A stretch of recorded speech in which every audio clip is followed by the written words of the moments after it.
Tendero ka po. Congressman. Ang tunay na congressman. Panalo! Ang tunay. Panalo! Ang tunay. Panalo! Ang tunay. Ito na nga mga kois, mga gayas. Talagang napasigaw na sinabi po talaga ni Yorme Isko Moreno. Ito yung panalo. Si Joey Abante. Ito yung panalo si Joey. Oy, kasi panalo naman talaga siya sa taong bayan. Nanalo yung Abante dahil sa kumilik eh.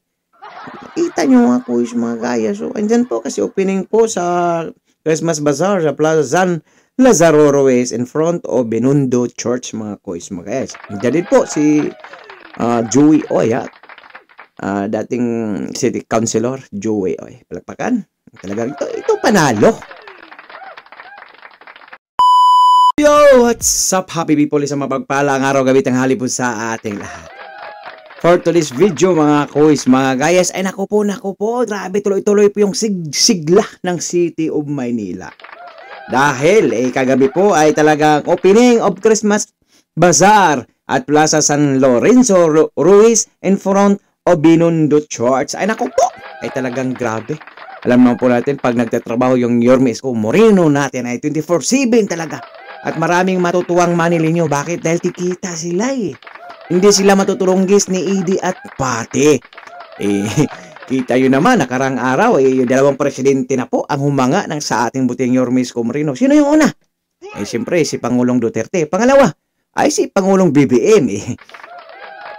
Talagang grabe yung hanga eh. Sabi nga ni Pangulong BBM na sana ganito din sana yung mga pabahay sa nasyonal, ngunit hindi nagawa. Sabi naman ni Banat Bay, magpalit na lang kaya kayo. Si Yorme yung presidente, ikaw yung mayor dyan sa City of Manila. Joke lang yun mga kois. Pero post po yun ni Banat Bay mga kois. So ito pong mapapanood natin mga kois, mga gayas. Ako po, magbigay po tayo ng reaction after this video mga kois, mga gayas. Okay? Kaya kung bago naman po kayo sa aking YouTube channel, please follow, like, and share, and subscribe. So without further ado, let's begin. So ayan po, ay nag-ribbon cutting po muna sila. Kasama po ang director na si Chavez mga kois, mga gayas. Kita nyo naman yung mga kois, mga gayas, no? Talagang yung sigla ng isang lungsod ay talagang nakadepende po yan sa pamumuno ng isang leader mga kois. At talagang makumpara mo talaga nung nakarang administration at sa administration ni Yorme Isko Moreno ay malaki pong pagkakaiba. Dito talagang yung pera ng taong bayan, yung mga taxes nyo no? Yung nagtitiwala kay Yorme Isko Moreno ay talagang napupunta po sa magandang pamamaraan. Nagsibalikan nga yung mga negosyante at marami na rin pong nagdudunit donasyon para sa City of Manila. Ganun po kagaling ang ating buting Yorme Isko Moreno. Grabe talaga. Yung kalinisan, number 1, check. Ang bilis lang. Mga basura, check na naman. Yung pagbabayad sa mga utangin, check na naman. Tapos yung bukas ng mga kondo o pabahay ni Yorme Isko Moreno, check na naman. So, yung mabilis na pag-angat ng pira ng kaban sa City of Manila, check na naman. Yung especially yung kagwapuhan, check na naman tayo dyan. Kagwapuhan ni Yorme Isko Moreno, check yun mga kois. Grabe talaga. Kung ito lang sana yung presidente natin mga kois, mga guys, ay naku po, walang gulo. Maraming mga ospital, pabahay, paralan na nagawa sana ngayon. Hindi sana natutulunggis, nakukurakot yung pira sa kaban ng gobyerno, yung taxes ng bawat mga mamayang Filipino mga kois, mga kayas. Talagang marami pong nagsisisi pero ayan talagang nakatadhana po yan So, tanggapin nun po natin kung ano yung natatadhana, malay po natin. Natadhana rin ang ating buting Yorme Isko Moreno after 10 years, magiging presidente rin. Naku po, dyan na talaga masasabi natin na ito ang Pilipinas. Number 1, walang kura. Maraming nagawang mga proyekto, mga building. Darating din yan. Huwag po tayong mawala ng pag-asa. Sa ngayon nga lang, gidli-gidli po muna si Yorme Isko Moreno. At least ay talaga nakakatulong dyan sa City of Manila. Gumaan man lang yung pamumuhay ng bawat isang Manileño. Napangako kasi ni Yorme Isko Moreno na 3 termino, which is 9 years to 10 years po yan. Hindi natin alam after 2032 ba, kung hindi po ako nagkakamali, malay po natin magiging presidente na po ang ating buting Yorme Isko Moreno. So yan po yung abangan po natin. Kaya ngayon po ay patuloy po nating i-share yung mga magagandang nagawa ni Yorme Isko Moreno dyan sa City of Manila. Kasi talagang natutulong po siya minsan dyan sa City of Manila pag nakaporma na naman kasi si Edith Pati nung nakarang administration.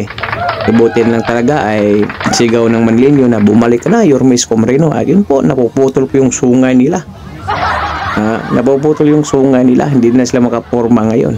Kung tuloy-tuloy yan, 3 termino si Yorme Isko Moreno, ay dyan po makikita natin, wow, Manila is number 1.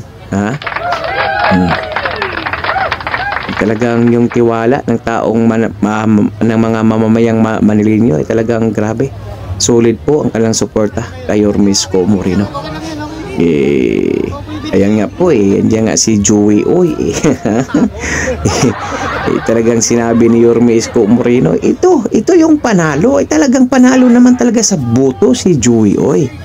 Yung isa na matandang paurong, naku po, nanalo lang yung sa Kumilik, pero sa boto sa taong bayan, naku, talo po yun paano naging panalo yun? Biruin mo, inaisyuhan ng nakasuhan o na disqualification po ang ating Joey Oy dahil po sa yung sinasabi lang hindi daw Filipino. Hindi daw Pilipino. Ilang taon na yan sa paninerbisyo bilang isang public servant o city councilor dyan sa City of Manila, mga kuys, mga gayas.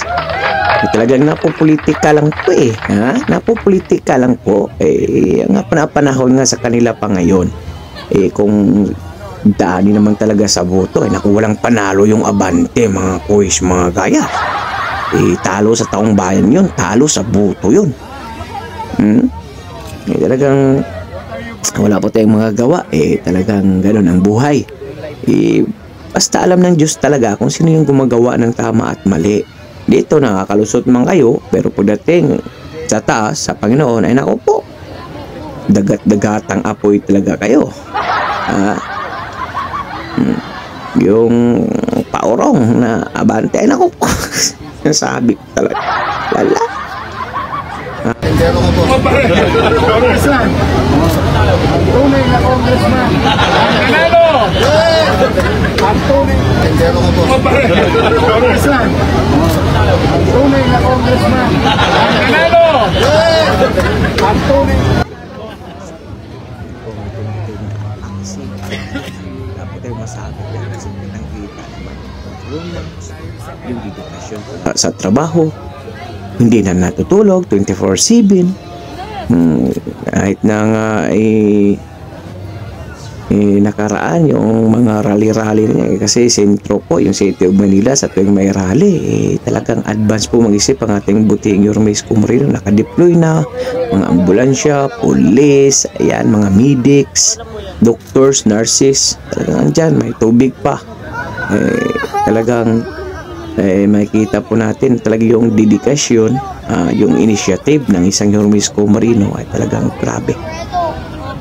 Napakagaling talaga, no? Sayang nga po talagang hindi po tayo pinala nung nakaraang 2022 na presidential election.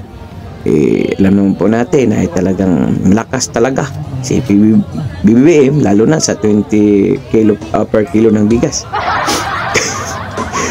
Pero wala tayong magagawa dyan, andyan na yan diba? Kaya alam po natin na humanga ang ating Pangulo dyan sa City of Manila, kay Yorme Isko Moreno. As long as magbibigay siya ng tulong, proyekto, nako, okay na yan.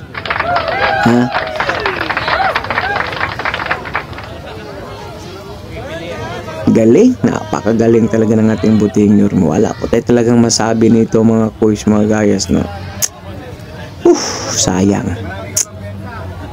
Nakapapanghinayang. Marami pang pagkakataon, bata pa ang ating buting Yorme Isko Moreno. So siguro mga after 9 years or 10 years, 9 years na lang, so tamang-tama sa isinta. Talagang sana matulungan po natin kung yan po tatahakin ng ating buting Yorme Isko Moreno. Gusto naman talaga natin ng pagbabago, walang korupsyon, maganda yung pamumuno sa bansa gaya ng ginagawa niya dyan sa City of Manila. Suportahan po natin, share po, kalat po natin ang magandang balita o magandang nagawa ni Yorme Isko Moreno dyan sa City of Manila. Talagang andyan po yung transparency talaga, no? Talagang ayan po, kitang-kita po natin kung paano po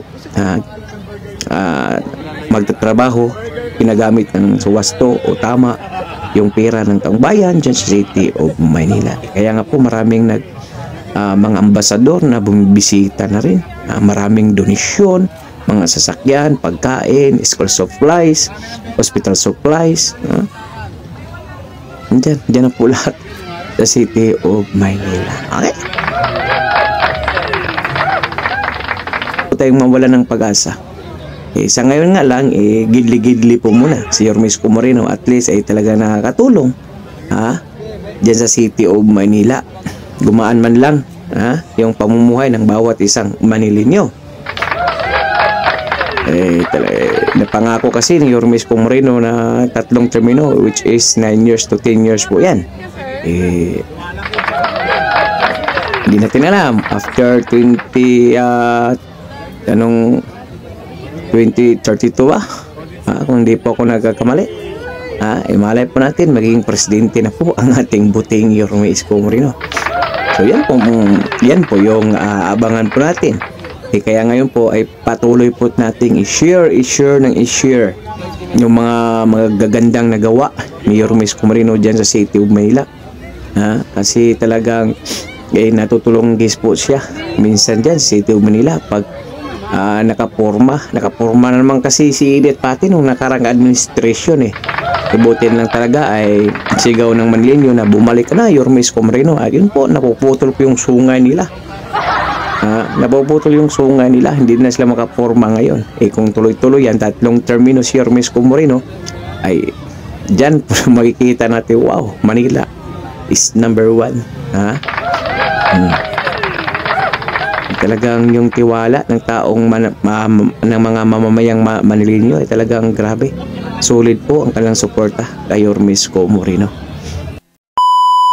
Dahil umabot po kayo sa dulo ng ating video, may karapatan po kayong mag-like, share, and subscribe. So for now, I'm Ken Manila. God first, God bless, all peace. Bye-bye! Yo! Dudoy 2.0 sa vlog na to, wag kang bibitaw bro. Yeah, let's go. Yo, Dudoy palaging andito. Balitang totoo, walang plastikan dito. Sa politika o simpleng usapan, hatid ay raw vlog, diretsong katotohanan. Dudoy 2.0, laging trending ang kwento. Sa YouTube, hanap mo to, political vlog na swak sa'yo. Banat makiride, wag na magpahuli. Sa bawat issue, may banat si Dode. Wala na, seryoso pa. Dudoy 2.0, siguradong panalo ka. Dudoy 2.0, laging trending ang kwento. Pagpalain kayo ng buong may kapal. Manila, God first. Sa lahat ng viewers ni Dodoy Te, ito, yun, steady lang kayo dyan sa Gedli. Please continue to watch the videos And please do subscribe. Ingat kayo. God first. Our hearts beat to the city streets. We began to feel the fire.